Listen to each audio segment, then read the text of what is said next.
Welcome back to the third series of IBS School Debate Competition here in Lae, Morobe Province.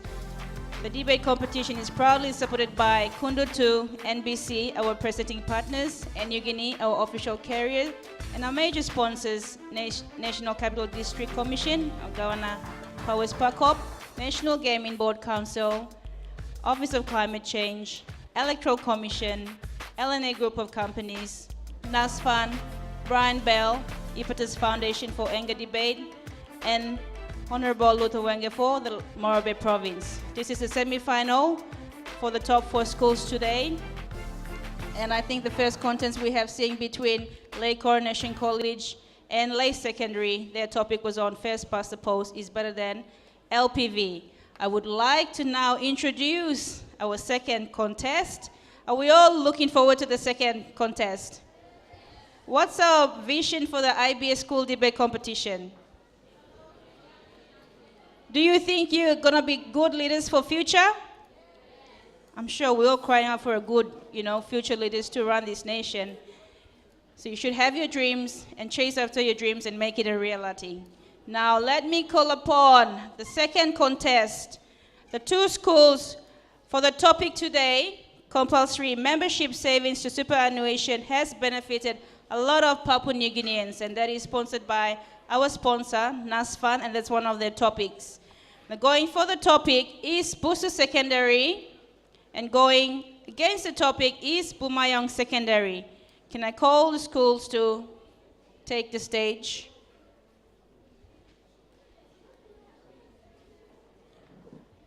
And round of applause for adjudicators, Mrs. Bioro, Mr. John Nico, and Mr. Robert K. Geno. Thank you for your time. And our 2 handsome timekeepers at the back there, Nigel Kalata and Samson Casas of Coronation College.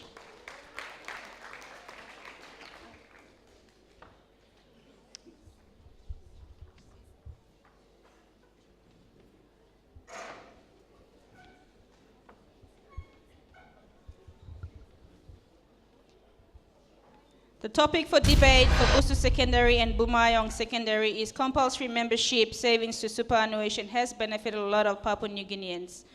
And now I would like to introduce the participants. The first speaker of Busu Secondary, Magero Nuri. The second speaker of Busu Secondary is Jacob Maran. The third speaker of Busu Secondary is Kademon Orasi. And the final speaker is Josiah Tony. Introducing the Bumayand Secondary, they're going against the topic. The first speaker is Dalvis Sangin. The second speaker is Jeremiah Emot. The third speaker is Tony Max. And the final speaker is Jethro Uambari. Round of applause for the 2 schools, Bumayand Secondary and Busu Secondary. If I can ask you to shake hands and then take your seat.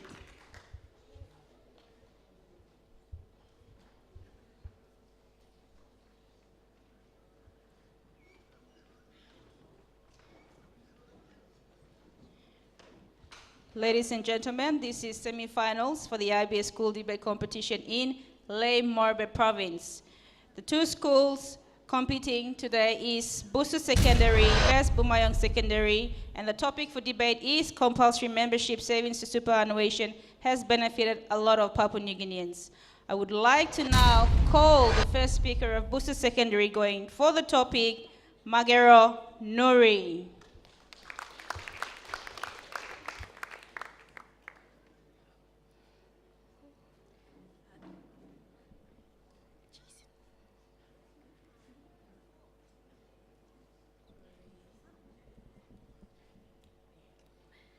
Thank you, Chair Lady. Good morning, audience.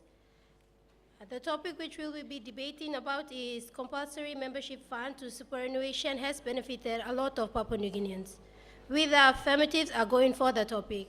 I'm the first speaker of the affirmative, and I'm going to define the topic, name some of the superannuation schemes in Papua New Guinea, the objective, and the type of benefit. Our second speaker is going to talk about the current benefit, which before the retirement. Our third speaker is going to talk about the future benefit after the retirement.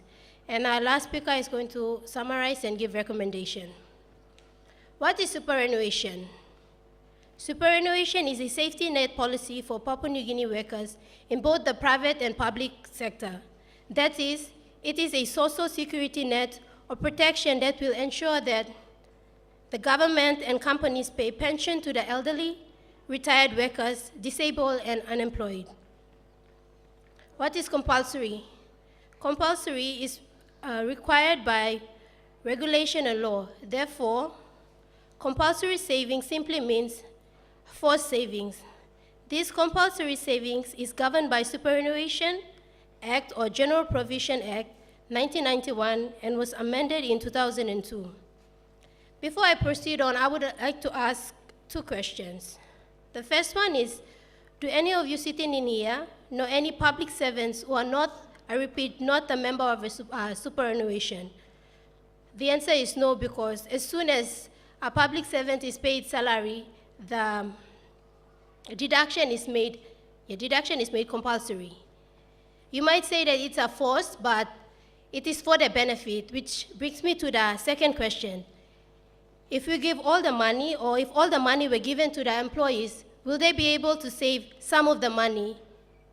Well, in Papua New Guinea, we are the one-talk system is notoriously known, and if fortnightly the people receive their fortnight, the one-talks are at their door with their financial problems.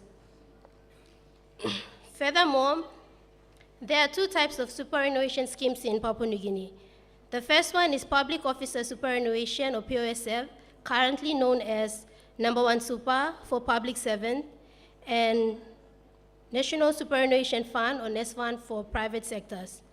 The main objective, as well as the government, is to preserve the contribution so that it is available after retirement.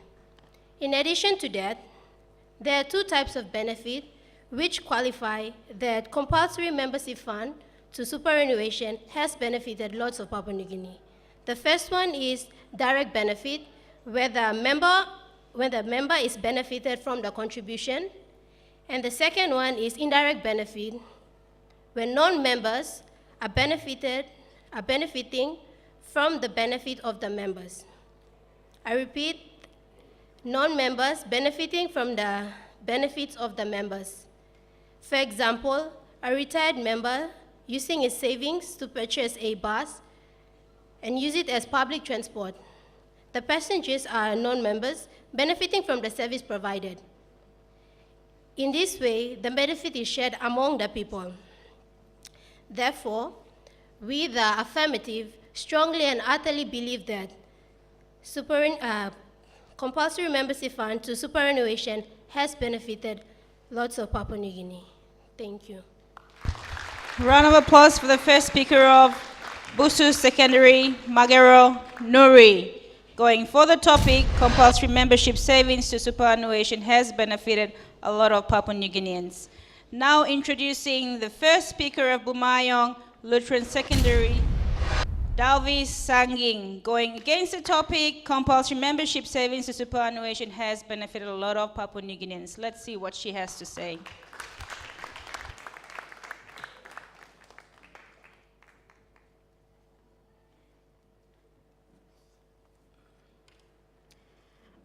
Thank you, Madam Chair. Ladies and gentlemen, with a negative team, strongly reject any claim that, according to the topic, that compulsory membership savings has benefited a lot of Papua New Guineans. Therefore, as the first speaker of the negative team, I would like to restate the topic, saying that compulsory membership savings to the superannuation has benefited a lot of Papua New Guineans. Now, the affirmative team have almost defined the topic, but I want to really define the topic, because about superannuation, everything she's defined it, that's according to what we have defined. But what she has missed out is a little tiny word that may seem insignificant, but it is the most crucial word, and that is a lot. So we are not looking at the small picture. We are not looking at only the so-called high-class people who earn a lot of money. We're talking about the whole Papua New Guineans. And if you don't know, about 85% of the population, total population of Papua New Guinea, lives in the rural areas. And how are we supposed to expect them to benefit from this superannuation fund? And that is part of our team line. So before that, I would like to outline my teammates' points that they are going to argue on. As the first speaker, I've already clarified to you about the topic. My point will be based on the eligibility of membership. The second speaker will base his arguments on the products and benefits. The third speaker will talk on the economical aspect, and the fourth speaker will do all our remaining rebuttals and sum up on our team's presentation. But firstly, I would like to rebut on what the first speaker of the affirmative team has said. She has said something to do with direct benefit, and she has referred that direct benefit is those that are members of the superannuation fund. Now, the main objective, she has said that it is something to do with retirement. Now, only when you are retired, you benefit from this. So while you are working, you do not benefit from this retirement, the superannuation fund. So that is totally irrelevant in this debate. To my point about the eligibility of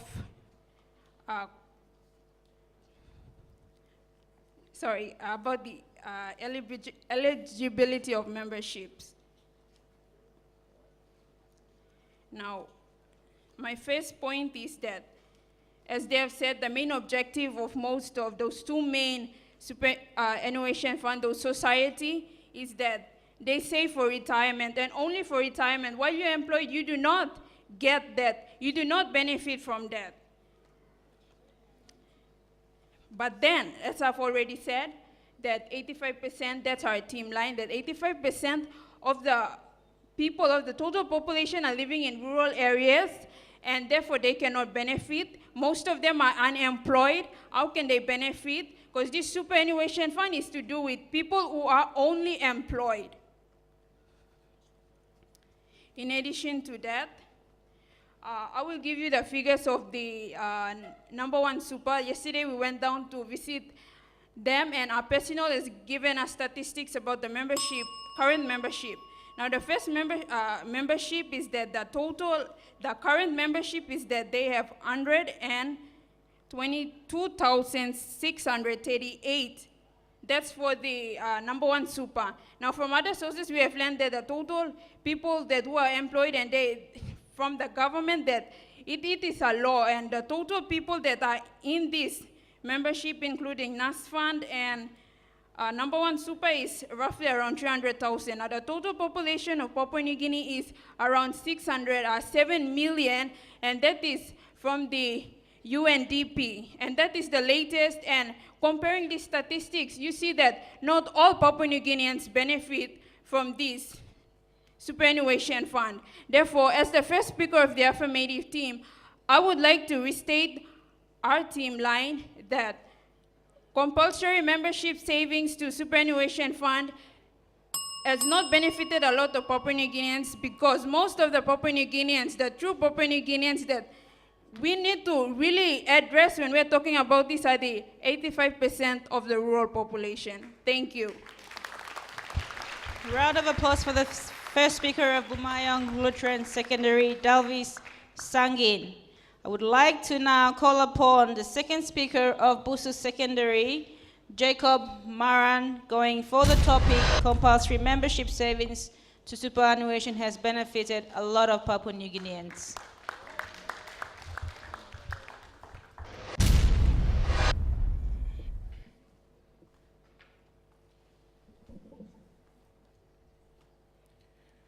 Once again, good day, ladies and gentlemen, the Madam Chair. I have a question to ask you guys. I'm going to talk about the indirect and direct benefit of compulsory superannuation funds. Before that, I want to ask two questions. One question is, do we all have eyes? Do we all have eyes? Do we see the changes that superannuation fund brings?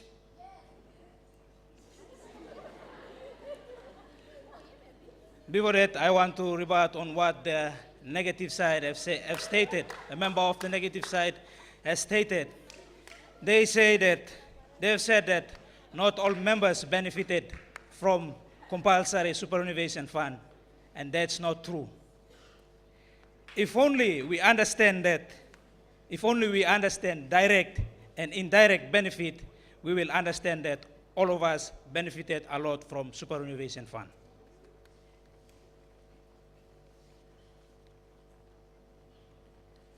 To our team line states that compulsory savings to superannuation fund has benefited a lot of Papua New Guineans. I'm going to talk about two things. In the present benefit, they said you won't benefit in the current but in the future, but we have two. One, the present benefit and the future benefit.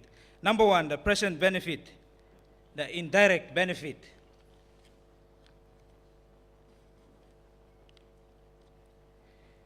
All of us will ask this question: in what way does superannuation fund savings help benefited a lot of Papua New Guinean? And that's simple. Number one, in terms of development. When saying development, all of us will ask this question: how? How does it benefit us? This is because the savings is the agent of development. Example, the IPI building, the current IPI building, is built by using the savings or the money from that superannuation fund. And in addition to that, it also creates job opportunities for everyone. And as Papua New Guineans, we employ there, we work, we get the money, we've been paid, and we also benefit from that fund, or that scheme, the superannuation fund, the compulsory superannuation fund. The other one, the direct benefit for the members. Number one point, the building of houses. The current benefit. Example, the NASFAN Housing Advance Scheme. You can withdraw part of your contribution to purchase or build your home when still working. The National Superannuation Fund Housing Advance Scheme is benefit that offered to members while they still contribute to the fund. One example is the current acting principal of Busu Secondary School, Mr. Giatulu. While still working, he built his house using that fund in his village. And if you are saying that we are not benefiting from this in current, we are benefiting from the superannuation fund currently.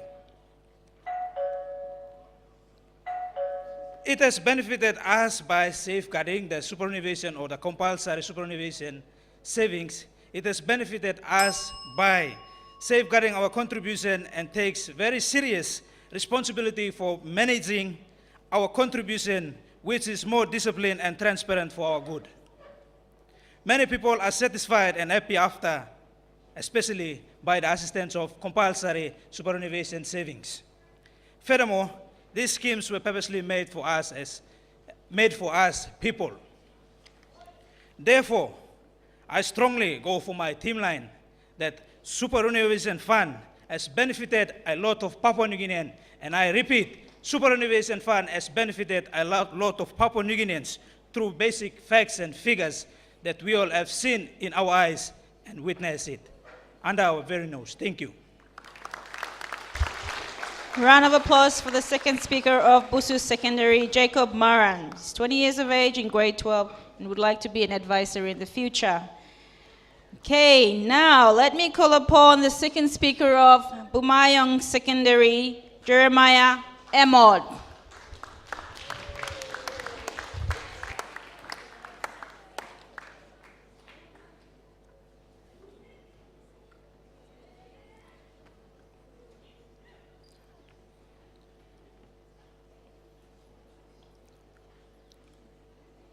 Good morning, Chair Lady, ladies and gentlemen, and the true Papua New Guinean citizen.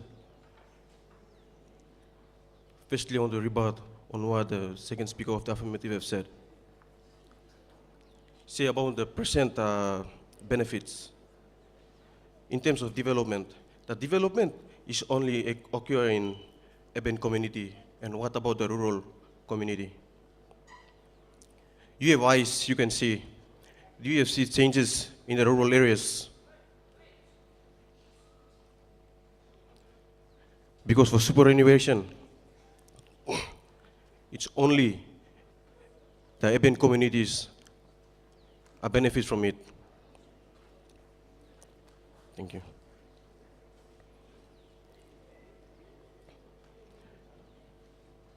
As the second speaker, I would like to reaffirm that compulsory membership savings to superannuation is not benefit a lot of Papua New Guineans.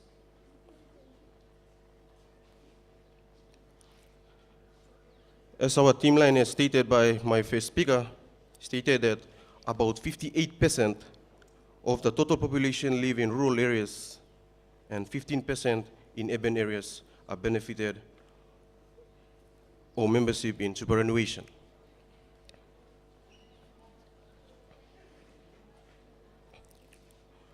With that, as my first speaker said about the population figure of January 2011, which is this year, the total population is about 7 million.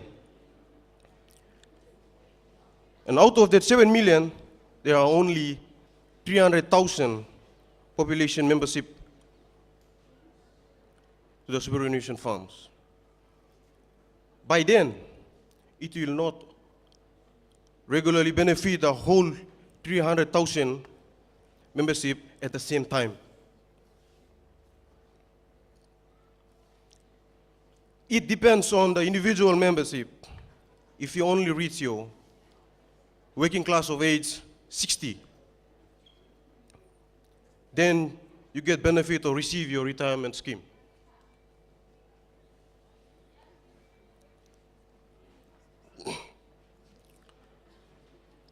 About the products of superannuation, the products that are provided by Number One Super is vary from Nest Fund. For Nest Fund, it's a public sector. They only have two products, housing scheme and the retirement savings account. And for the Nest Fund product, they have five products: housing advances, retirement savings account, medical savings, and a general savings account, and also insurance advances. With it, you can see the difference here. In public sector, they have only two products: housing advances and retirement savings account. And for Nest Fund product, they have five products. So they are not balanced here. For public sector, they have five products, and for Nest Fund Number One Super, they have two products. Which, I want to say that, there are not a lot of Papua New Guineans benefit from this.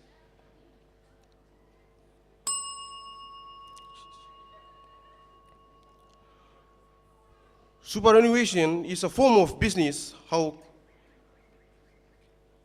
can they collect more income just by operating in an urban community only? And why they only operate in urban area only? Is it only the urban people have the big amount of money?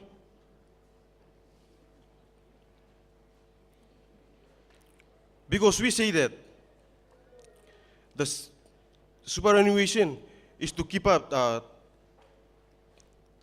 save the, it's the network savings or something. Therefore, accumulated savings is only spread in terms of development in urban areas and not in rural centers. And for super fund, they do not invest necessarily in special services, and they only invest in to minimize or maximize the members' value of their savings. With that, thank you. Round of applause for the second speaker of Bumayand Lutheran Secondary School, Jeremiah Amod. He's 20 years of age from Medang and would like to be a civil engineer in the future. I would like to now call upon the third speaker of Busu Secondary, Kedmon Orasi.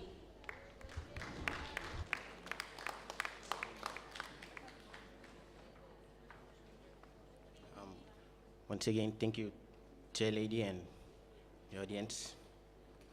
Again, I want to reaffirm our team line that compulsory membership savings to superannuation fund has benefited a lot of Papua New Guineans.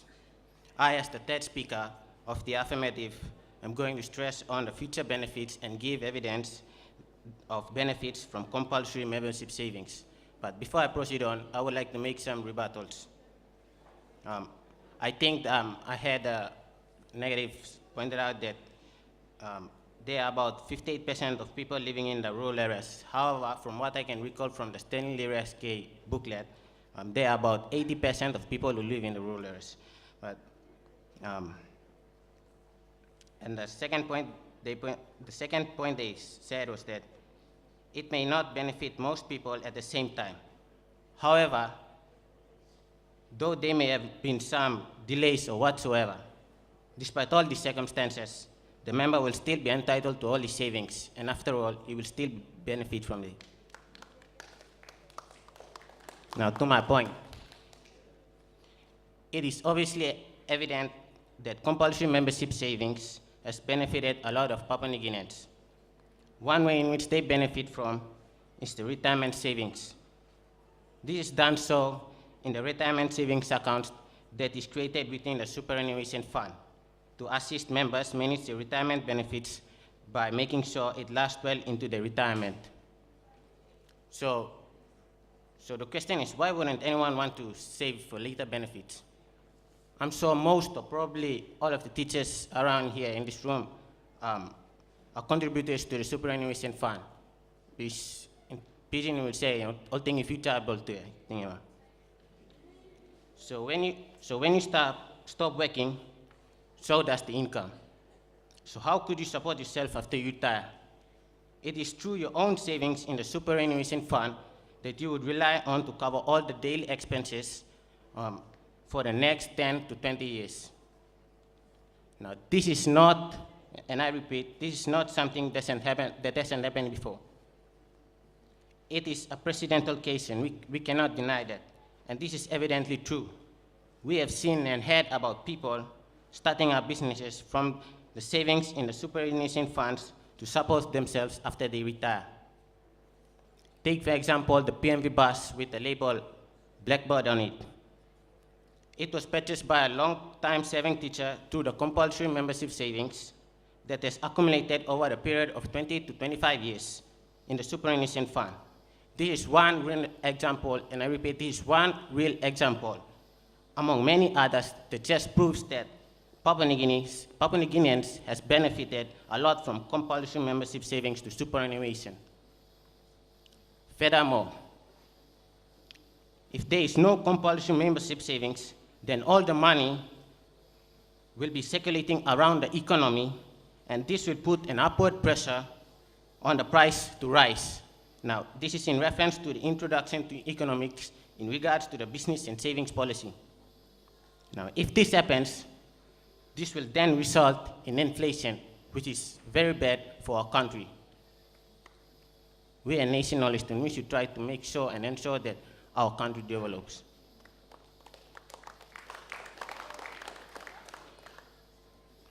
To conclude, I'm sure our point has convinced you that compulsory membership savings has benefited a lot of Papua New Guineans. That's all.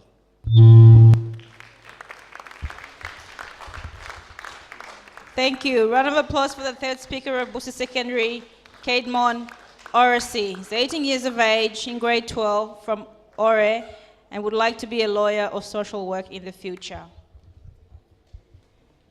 I would like to now call upon the Bumayand third speaker, Tony Max, going against the topic, compulsory membership has savings to superannuation has benefited a lot of Papua New Guineans. Thank you, Madam Chair and the audience, my opposing team, in good spirit. Thank you. Firstly, I'll be rebutting on the opposing side. It's about the retirement savings. Retirement savings, it's not taking only a short period of time. It will be taking some years till the retirements. From the research yesterday from the Nest Fund, we found out that it will take 55 years of savings before you retire to get how much you saved in the savings account. From this, I'll bring the life expectancy of Papua New Guinea. It's 65 years for all of us Papua New Guineans now for these years and onwards. About the retirement year is 55. From that period, you are sacrificing your time, saving. At the end, you retire at the age of 55. Comparing with the life expectancy of Papua New Guinea is 65 minus the 55. It will give you 10 years of enjoying your money after all your sweats. Then the others will benefit from your money. So thank you. That's my rebut. I'll be going on with my points. Thank you. Sit back with relax. Interest. Thank you. As my colleagues had said, they've wiped out the dust from the window about our team line. It is stated that about 85% of the total population are in rural areas, and 15% are benefiting from the superannuation. Not really 15%, but 6 to 7% are in workforce, but are benefiting from the superannuation. So, as for me, I'll be talking about the economic aspect. I'll be mainly talking about the institution itself and the membership that are taking part in the superannuation. So from the economic aspect, I'll be talking about the taxation. About 100% of your money that is saved won't be received at the retirement date that has been given or set aside for you. All the members that are contributing in into the membership savings account, their money, they'll be given a 2% for the taxation until the given time of the retirement has come. They'll multiply the 2% with the years that are savings. The government will give the 2% for the tax, and they'll multiply with the years that you saved and remove the government share from the savings that you saved in the superannuation. However, taxation and savings, in terms of economical study, they are the leakages in our secular flow of income. From the secular flow of incomes, Model 2, savings and taxation. Why I'm talking more about savings and taxation? Because superannuation is about savings, and the taxation that are given out. So, about the economical studies, taxation and savings are the leakages. Leakages is simply taking out money from the secular flow of income to support the economic activity in our country. So the more people are saving in there, it will depreciate or decrease the economic level of the Papua New Guinea. So, in fact, it will depreciate. decrease the economic level in Papua, in our society. From that, other payments or fees are given to banks or other institutions that you owed from them until your retirement. That means that you won't be getting the 100% that you saved, but you will be getting some quarter% from it. Okay, from my last third point, just from the latest information about the allowance, retirements, it is confirmed that from the www.ipa.gov.pg index page B stated that the maximum allowance that will be given to the members, there will be only 3 people that will receive the allowance and their interest. So it will be like dispute, or like there will be no dispute between the institution and the membership. So from those points, I strongly believe that superannuation does not benefit the rural people or even the people who taking part in the contributing in the membership savings account. Thank you and God bless you. Round of applause for Tony Max, the third speaker of Bumayand Secondary School. Ladies and gentlemen, this is the third series of IBS School Debate Competition semifinals here in Ley Morbe Province, hosted by Coronation College.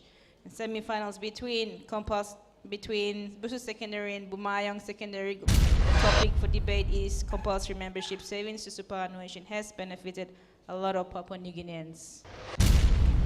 Now let me call upon the final speaker of Busu Secondary, Josiah Tony.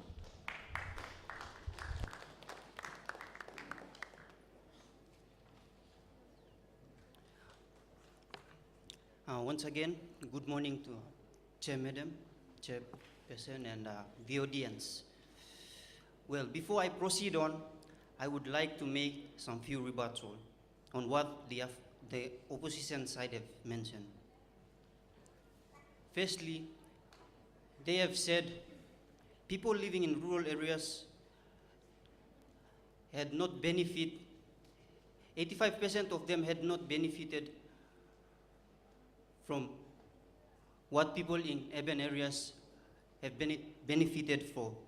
Well, let me make this clear. You see, people living in rural areas, some of them have their parents living in rural areas, which they have children which they send to be educated. And what they are trying to do is they are sending their children to urban centers to be educated and to go back there and show them how life in urban centers is.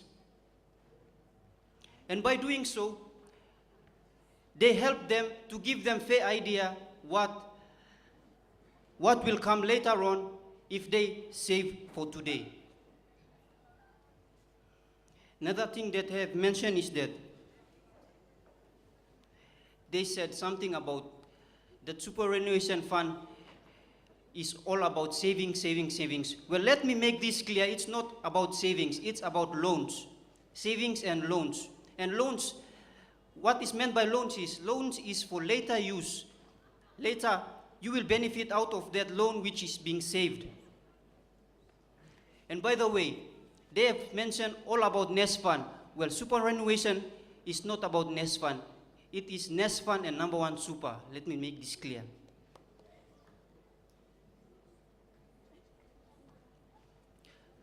To my point now, our team line, the affirmative side, is that compulsory membership savings to superannuation has benefited a lot of Papua New Guineans because Papua New Guinea does not have a safety net policy for its people. I repeat, safety net policy. A safety net policy provides social protection for the country through NEC discussions number 97 over 2009. What do we mean by saying safety net policy? Well, all Papua New Guineans are entitled to the security of being able to earn a pension on retirement have a life insurance taken on because of the nature of their risky jobs, health insurance to cover for sick days from work.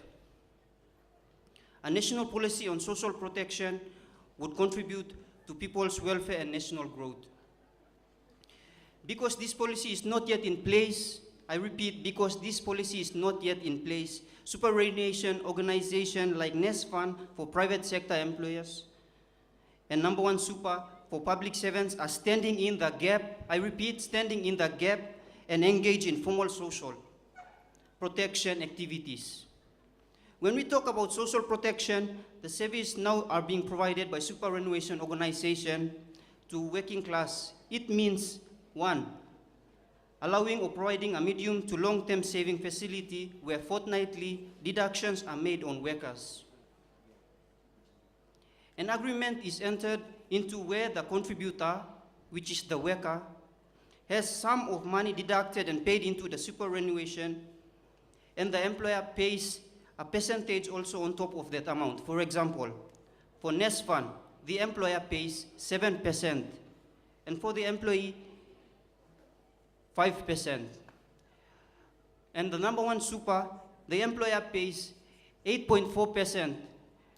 On the other hand, the employee pays 6%.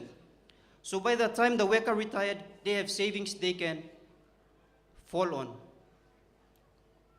So these benefits are provided by the superannuation organization like Nest Fund for private sector and Number One Super for public servants. Savings is the source of investment. I repeat, savings is the source of investment. It creates employment. If we want to do away with superannuation fund, then we are simply killing our economy. I repeat, we are killing our economy. If we want to do away with superannuation fund, then we are simply killing our economy. Do you think if we do away with the superannuation fund, will the employer be able to save? I believe no.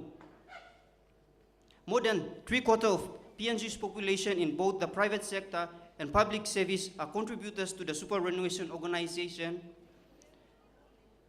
of Nest Fund and Number One Super, who have provided membership benefits such as housing advance, school fee loan, health insurance, and even life insurance, as well as making bonus payments of 5% increased deposits on total member savings at the end of each year as a way of saying thank you for trusting us.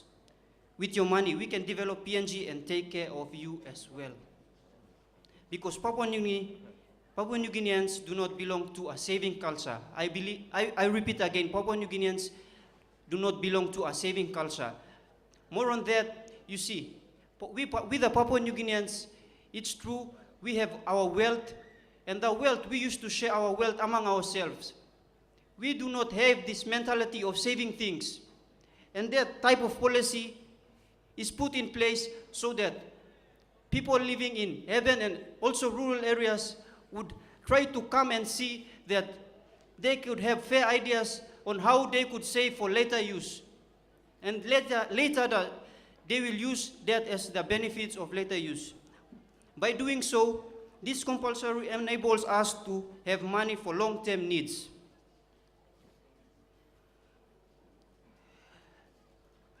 On my recommendation, the consideration for a social safety net policy by the government must be passed as a law to include all the people of PNG.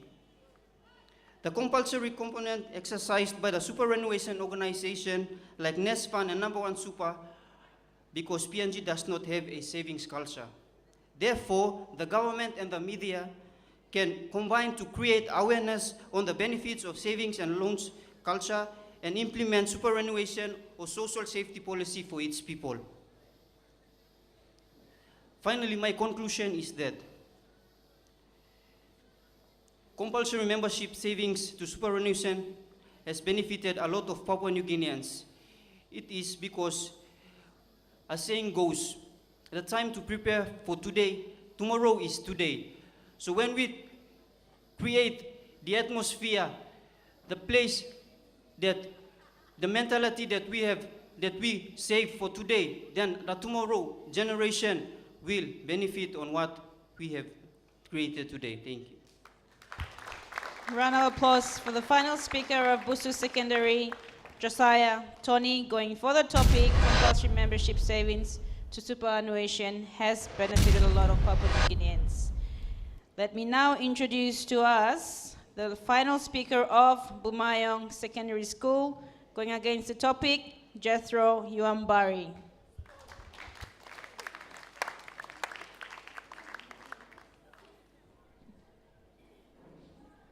Thank you, Madam Chair.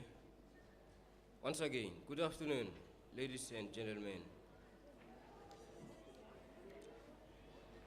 I, as the last speaker of the negative team, will rebut on the affirmative side of the topic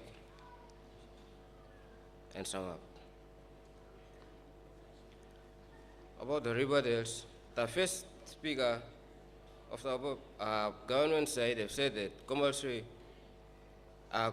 savings for the benefit and also the direct benefit and indirect, he talk about it.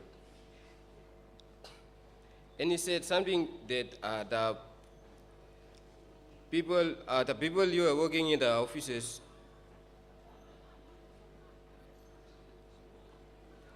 it's by the government, the organization itself will get the money out from there and put it into the superannuation funds. However, do you all agree that Papua New Guinea is a democratic country? Yes, it's so. If Papua New Guinea is a democratic country, why not we individuals or workers, can make our own choices if we want to put our money into the funds or not?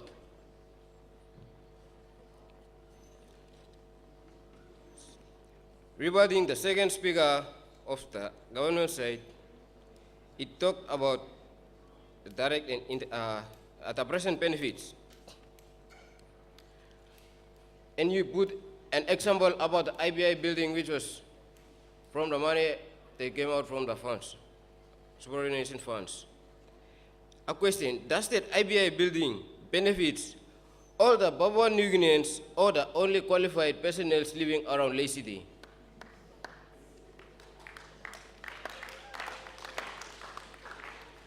And thus, as we all know, there are two superannuation schemes in this place, which is the NOS Fund and the number 1 Super.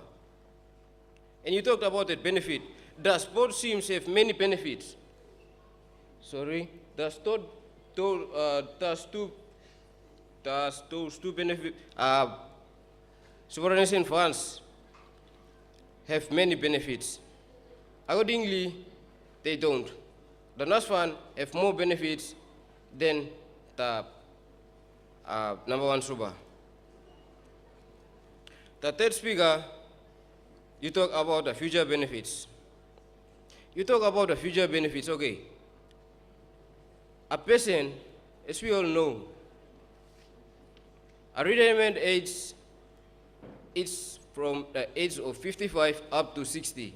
And with Papua New Guineans, only a few can exceed the age of 80, or else we all die at the age of 75. Somewhere there.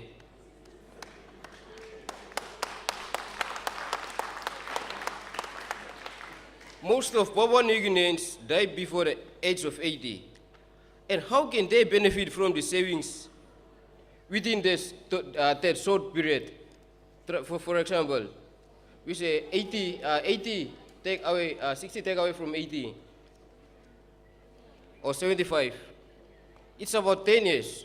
And how can you benefit? Get an old man come to the office to talk about this money. No, he can't. He can't move. He's old.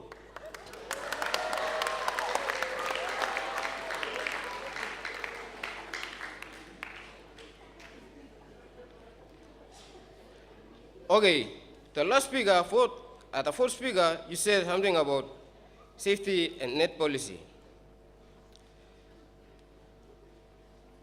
Okay, you said about safety and you talked about life insurance and all those.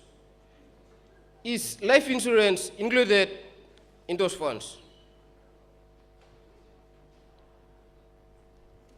And you said it kills economy. How does it kill economy?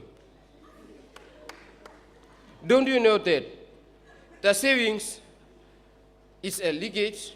We say economically, savings, taxation, and import of a country is a leakage and it's the expense of the country.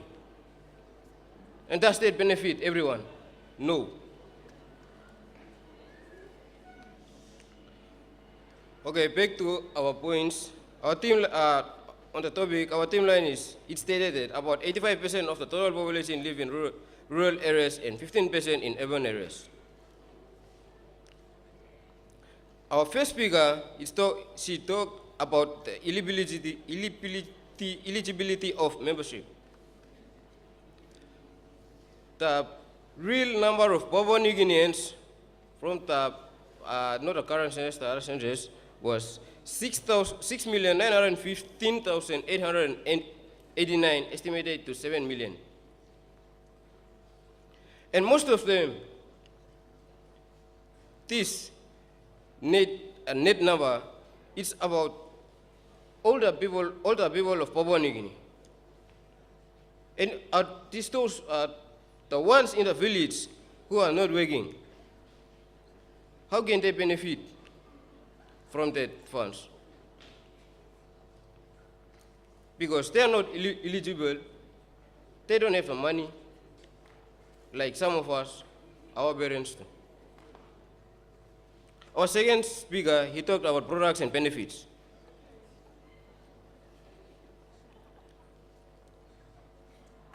Those benefits, it's only benefiting the people or the working classes, the higher hierarchies, I think. And it's true that the people that have that earns income, their money are being put into these funds.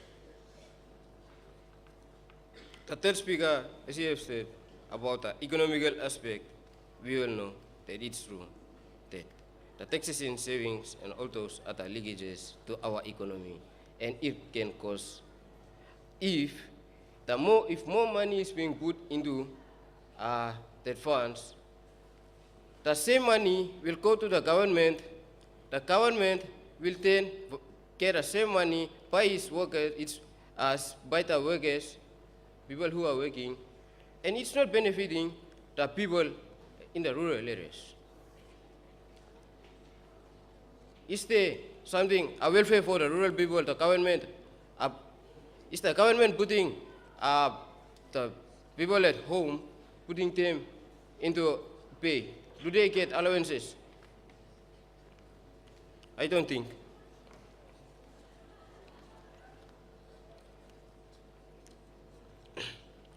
To my points,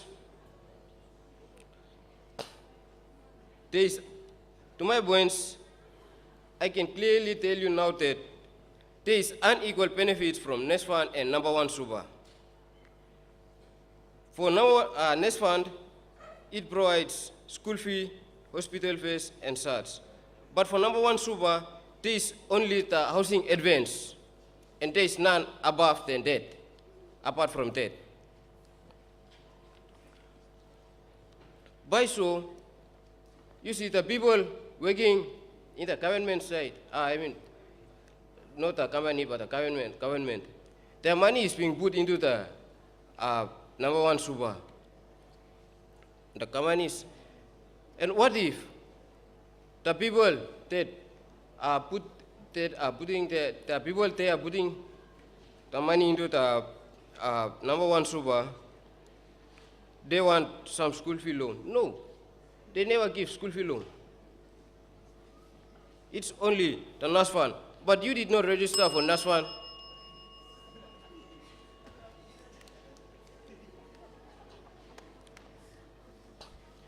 Another thing, don't you know that the money that the contribution of the members, that money is not being, the people in that working in that funds are not keeping that money.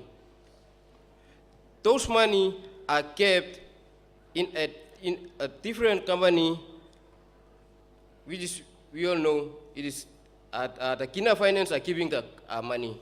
It's only the records of those money that are going into the funds are kept in those offices, the superannuation offices.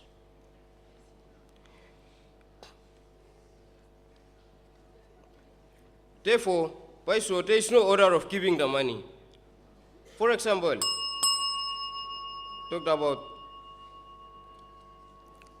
for example, it's the newspaper on July 17 between Tamur and Leo Dion over the 125 million kina, the Kogobo rivals among themselves. Therefore, to conclude, we the negative team solely and strongly believe that compulsory membership savings to superannuation has not benefited a lot of Papua New Guinea. Thank you.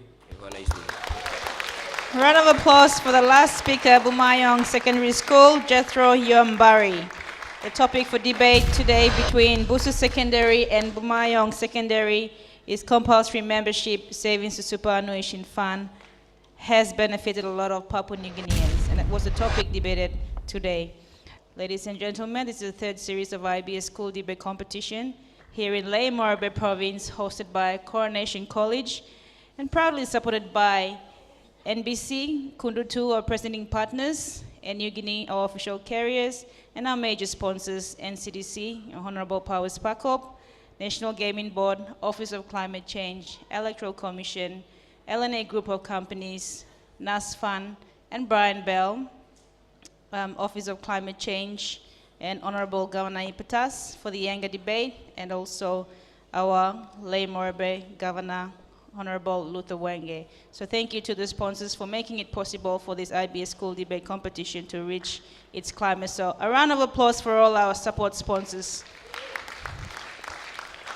So thank you to Bumayand Secondary and Busu Secondary. Thank you very much. And you all should be proud of yourself that you have done a good job, and I hope that through this debate competition has done a lot for you guys. Thank you very much. You may take your seat. The winner of the Lae Morobe Province Debate School Competition will represent Lae for the IBS National Debate Competition in Port Moresby. And it is a grand national debate competition because we have 4 centers competing in the IBS National Debate Competition, and the winner of the IBS National Debate Competition will walk away with LNA first prize with 30,000 kina worth of school materials. So thank you to the sponsors, and that's we are very grateful for the sponsors because they do enable us to do a little bit better than what we have, and it's for the schools. Thank you so much. So we'll just have 5 minutes break, and we'll see how fast we can tally up the scores. So we'll announce the scores, and then we can go away for a break.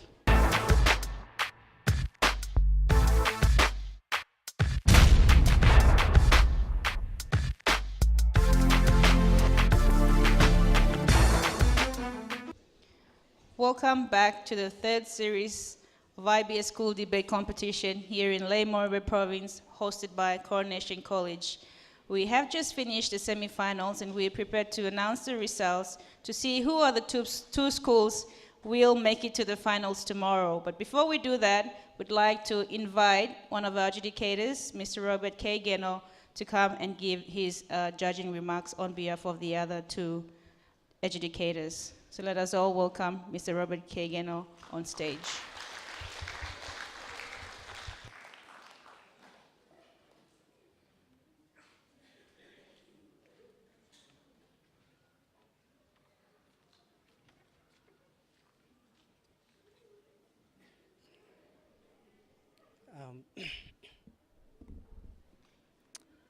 Thank you.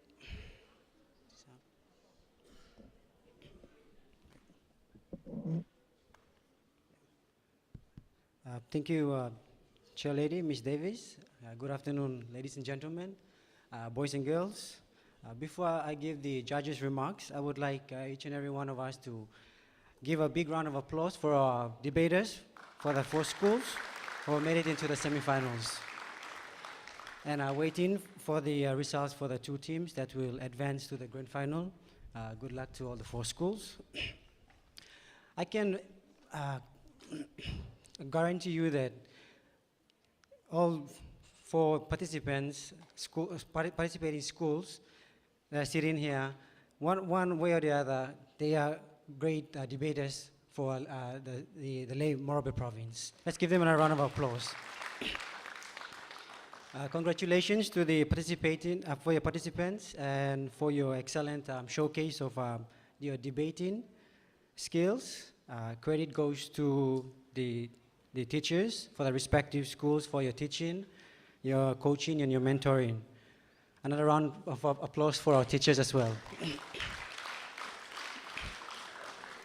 I can tell you the judging criteria for this evening or this morning's debate has been very difficult due to the quality of the debate that was performed this morning.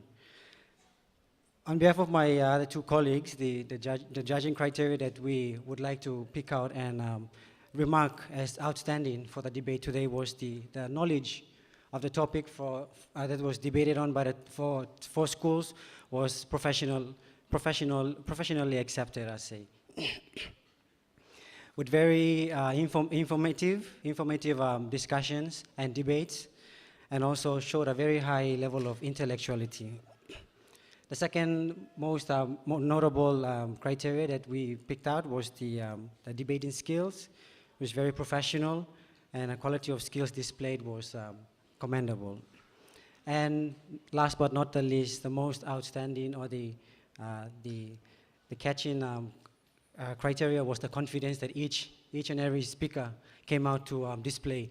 Was very, very overwhelmingly to be appraised, because like it's not very easy for someone to stand up here and say like address a crowd. So I commend each and every speaker for your effort and your professionalism in your debating today. So to all the 4 schools who are here, we wish you all the best for the results, and thank you. Thank you, Mr. Robert Geno.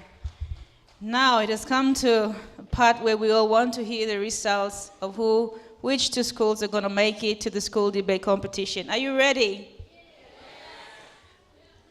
Are you sure? You nervous? Whatever the result is, you all are winners. And unfortunately, the 2 has to make it to the grand final. Okay, let's see what the schools have performed according to the judging criteria, adjudicators. Right, the scores, not in any order. I'm just going to announce the scores, and then I'm sure you will work out which 2 schools are going to make it to the grand finals tomorrow. But before that, we would like to say, our reigning champs from 2010, Coronation College, wish you all the best, whatever the results. At least you have made your best, and support the other schools or any of the other schools who are going to make it to the team. So they're the reigning champs, and we'll see what the results for today.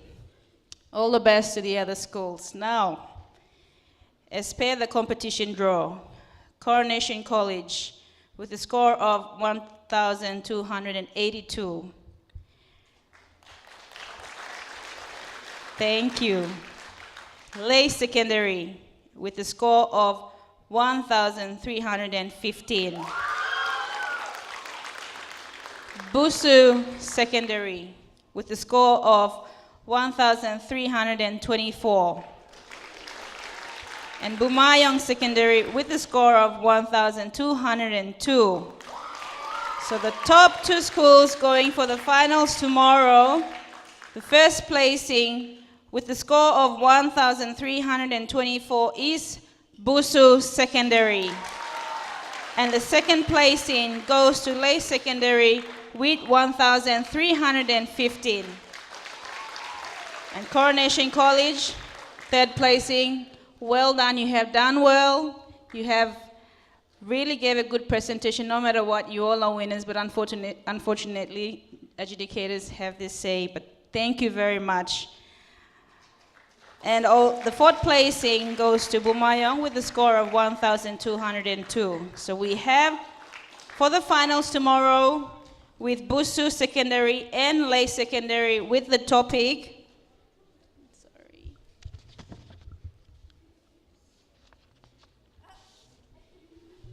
with their topic tomorrow, economic development is more important than reducing gas emissions. But before we do the draws, let us all give a round of applause for all the 4 schools.